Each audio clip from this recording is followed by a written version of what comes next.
siap. Bisa Oke. dimulai. Jadi boleh di-mute, tapi videonya boleh nyala. Mangga, silahkan ya. Oke, bismillahirrahmanirrahim. Assalamualaikum warahmatullahi wabarakatuh. Hari ini saya mau sharing soal topiknya adalah kupas tuntas persiapan finansial saat single dan menuju pernikahan. Nah, sebelum masuk ke materi, mungkin kenalan dulu kali ya. Oke. Nama saya Amalia Horinisa, bisa dipanggil Mbak Lia, gitu ya. Waktu kemarin ada yang DM, terima kasih Ustazah, aduh bukan Ustazah. Bukan Ustazah, panggil aja Mbak ya. Jadi ini saya juga masih, masih belajar soal financial planning. Dan tahun ini alhamdulillah dapat sertifikasi QWP atau Qualified Wealth Planner gitu ya. Ini baru satu step, masih ada step yang lebih besar lagi di kedepannya. Jadi mungkin kalau teman-teman ada yang pernah dengar CFP, QWP, itu adalah salah satu sertifikasi untuk financial planning gitu ya. Yang paling tinggi itu sebenarnya adalah CFA, yaitu ke arah financial analyst gitu ya. Nah, domisili saya di Bogor, sekarang sudah menikah, dan dulu juga sama, single seperti teman-teman, dan dulu juga nggak bisa ngatur duit, gitu. Nah, jadi nanti mungkin bahasannya, saya nggak akan terlalu yang bahasanya terlalu susah gitu ya, karena memang basic saya juga bukan dari keuangan, tapi basicnya dulu adalah teknologi pangan, baru belajar keuangan sekarang, dan ngambil sertifikasi sekarang. Jadi nanti kita sama-sama belajar, kalau nanti teman-teman ada yang mungkin lebih sudah expert dibanding saya, misalnya di bagian investasi nggak masalah. Jadi ntar kita sistemnya sharing aja gitu ya, bukan artinya saya lebih pintar, saya lebih tahu. Mungkin aja teman-teman lebih tahu karena udah lebih duluan terjun gitu ya. Kalau saya mungkin lebih terjun duluan ke arah financial planning gitu ya, duluan nikah gitu kan, jadi udah lebih tahu masalah soal huru-hara pernikahan, soal ekonomi lah ibarat kata gitu ya. Nah, terus pekerjaan saya utamanya sekarang auditor halal. Jadi karena background saya teknologi pangan, saya kerjaan utamanya auditor halal, tapi nyambinya ya ini sambil ngajar momen Q. Kok bisa nggak nyambung gitu ya? Nggak apa-apa, namanya juga side hustle ya. Nanti kita akan bahas soal side hustle juga nih buat teman-teman yang masih single. Pentingnya apa sih side hustle atau pekerjaan sampingan gitu ya.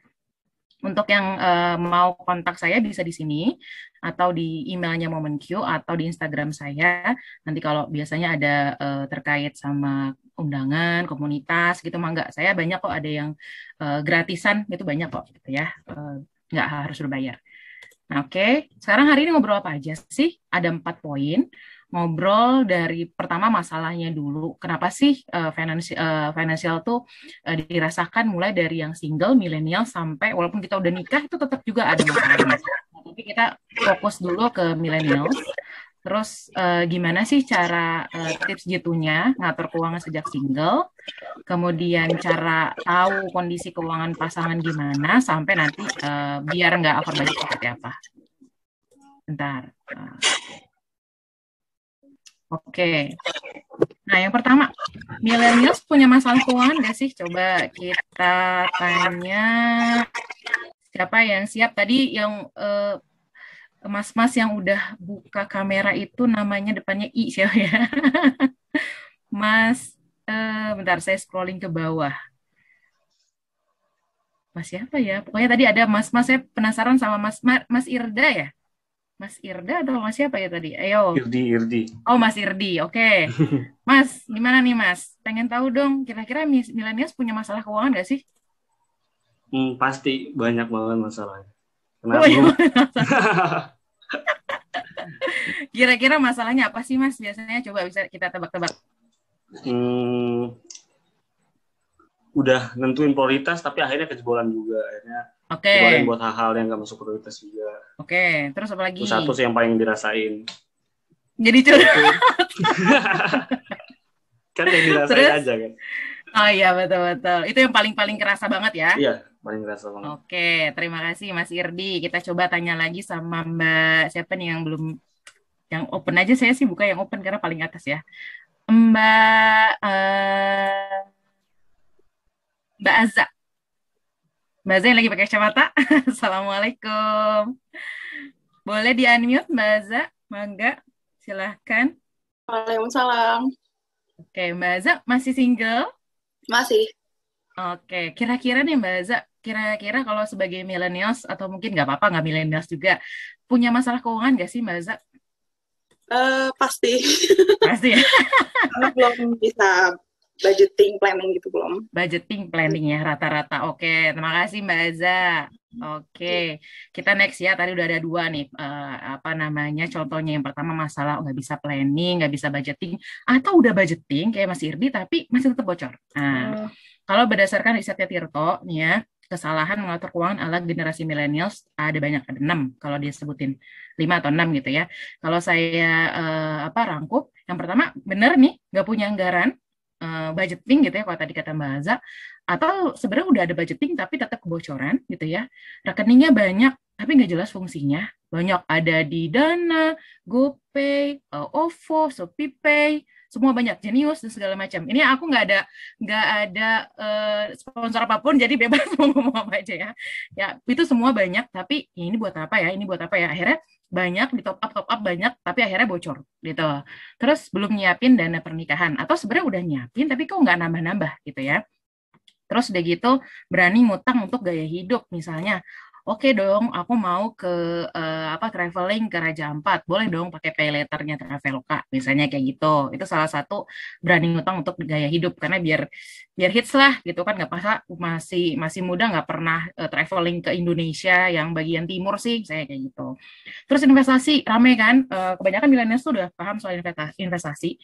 Wah keren deh, investasi saham, investasi reksadana, tapi bingungnya gimana? Punya investasi tapi nggak ada dana darurat. Akhirnya tiba-tiba udah diinvestasiin harus diambil lagi karena misalnya tiba-tiba kena COVID, harus di swab, nggak di cover kantor, nggak di cover BPJS, tapi tabungan mepet, akhirnya ngambil dari investasi tersebut. Jadi nggak punya dana darurat atau proteksi, padahal punya investasi. Gimana ya? Gitu, ini banyak banget masalahnya. Gimana cara solusinya? Nah, milenial sebenarnya tahu nggak sih cara keluar dari masalah keuangan itu? Kita tanya Mbak Aza sama Sirdi lagi. Mbak Aza, sebenarnya tahu nggak sih caranya keluar, tadi kan katanya Mbak Aza nggak bisa budgeting gitu ya. Gimana sih harusnya solusi kalau misalnya nggak ada budgeting itu gimana?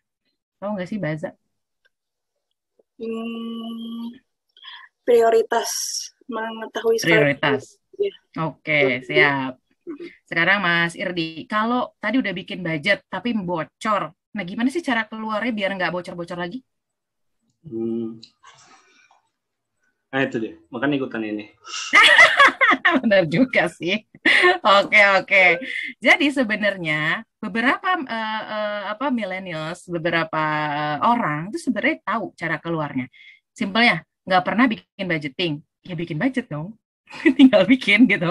Atau ternyata udah bikin budget, tapi ternyata masih bocor terus.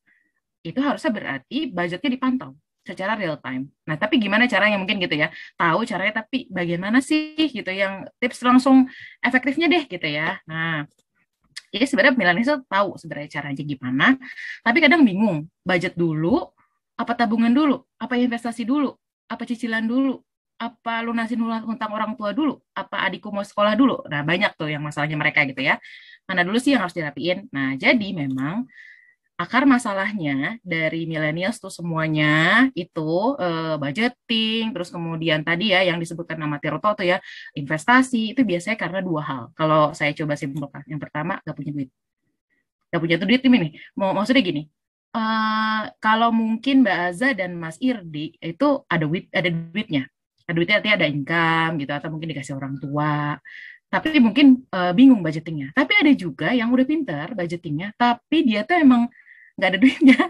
Artinya bukan nggak ada duitnya, tuh duitnya nggak terlalu banyak. Mungkin masih, ya itu tadi fresh graduate, baru lulus, atau misalnya baru kena PHK, terus kemudian mungkin dari orang tuanya dikasih nggak terlalu banyak, atau mungkin dia seorang freelancer, atau mungkin skillnya masih minimal banget, baru banget lulus, belum punya apa-apa banget gitu ya, di CV itu masih sedikit, sampai akhirnya ya mungkin income-nya juga minimal. Kalau income minimal gini, fokusnya sebenarnya adalah bangun dulu skill, bangun dulu income-nya, karena memang kalau mau ngatur duit ya harus ada duitnya dulu gitu. Poinnya ke sana. Kalau nggak punya duit, kalau uangnya nggak terlalu besar, di bawah UMR, misalnya di bawah 1 juta bahkan gitu ya, kita fokus dulu ningkatin skill diri kita supaya income-nya lebih besar. Itu biasanya ke arah sana. Tapi kalau untuk yang tadi masalah budgeting, masalah investasi, masalah bocor keuangan, itu biasanya karena ini ada 2.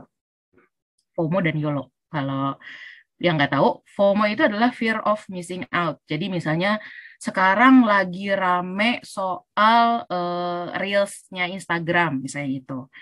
Aku harus bisa ikutan bikin Reels dan harus keren gitu. Nah, kalau di hal keuangan itu adalah misalnya, oh sekarang semua orang lagi beli Polaroid misalnya gitu ya, atau kamera yang oke gitu ya. Dan aku juga harus punya dong, karena fear of missing out, aku nggak mau ketinggalan gitu. Dia biasanya nggak tahu tujuan keuangannya itu apa. Apa sih tujuan keuangan? Dalam beberapa tahun kamu tuh mau apa? Mau sekolah lagi kah? Mau menikah kah? Mau bantuin adik sekolah? Mau bayarin hutang-hutang orang tua? Apa sih dalam jangka waktu 5 tahun aja? Kamu tuh mau apa? Biasanya nggak terlalu terdefinisikan dengan baiknya orang-orang yang mungkin FOMO ini. Akhirnya mereka ikut aja apa kata tren, apa kata teman, apa kata orang tua. Jadi kalau yang baru-baru nikah dibilangin orang tua ambil KPR, langsung ambil tanpa tahu bahwa cicilan KPR tuh ya lumayan besar gitu. Atau kata temennya, ih nggak apa-apa kali kita ikutan aja pay later sama apa namanya kartu kredit, nggak apa-apa gitu. Padahal sebenarnya ada jebakan di dalam situ. Sehingga akhirnya tahu-tahu duitnya nggak habis, nggak kerasa, tabungannya ada sebenarnya tapi nggak nambah signifikan. Ini yang berbahaya dari fear of missing out ini. Yang kedua adalah YOLO. YOLO itu adalah your only life once. Jadi you only life once. Jadi kamu cuman hidup satu kali gitu ya. Biasanya digaungkan oleh teman-teman yang sering traveling kemana gitu ya, atau punya apa gitu. Pagi ini saya baru banget dapat curhat dari peserta saya dulu. Dia bilang akhir-akhir ini kok sering banget uang habis nggak tahu kemana gitu kan ya, pengen belanja apa, apakah diiyakan aja karena kan kita juga nggak tahu bakal hidup sampai berapa lama ya. Ya iya sih sebenarnya kalau habis sekarang buat beli barang-barang terus meninggal besok ya jadi nggak nyesel. Tapi kalau misalnya ternyata masih lama hidupnya terus tapi tabungan nggak ada gitu kan, nah itu kan jadi berbahaya juga. Nah biasanya yang you only live once ini biasanya dulunya tuh, ini biasanya ya nggak selalu gitu ya, hidup susah tuh artinya ya mungkin dulu sekolah beasiswa kayak saya juga dulu sama sekolah dulu beasiswa gitu kan, bantuin orang tua cari duit tambahan sejak dulu sekolah gitu kan ya, hidup susah tiba-tiba dapat kerjaan gaji oke, ya oke fix gue bisa beli apa aja dari uang yang gue dapat misalnya gitu ya. Akhirnya ya udah dibeliin semua yang gue pengen. Kalau lagi kepengen beli baju ya baju, pengen beli sepatu sneakers jam semua dibeli gitu tanpa mikir oke, nanti kalau nikah gimana ya, uangnya gimana ya gitu, apakah nanti pasca nikah itu butuh uang lebih besar gitu kan, itu belum kepikiran. Yang penting hidup sekarang buat hari ini gitu. Akhirnya budget diterobos ya, tabungan dipakai nggak masalah, YOLO ya kan. Dan biasanya hits di media sosial itu paling utama. Nah ini biasanya buat millennials, dua ini yang berbahaya untuk manajemen keuangan gitu, yang punya duitnya. Sama tadi kalau yang belum punya duitnya ya pasti otomatis kita harus ningkatin income dulu supaya ya ada yang bisa diatur kalau uangnya ada gitu. Nah ini FOMO dan YOLO.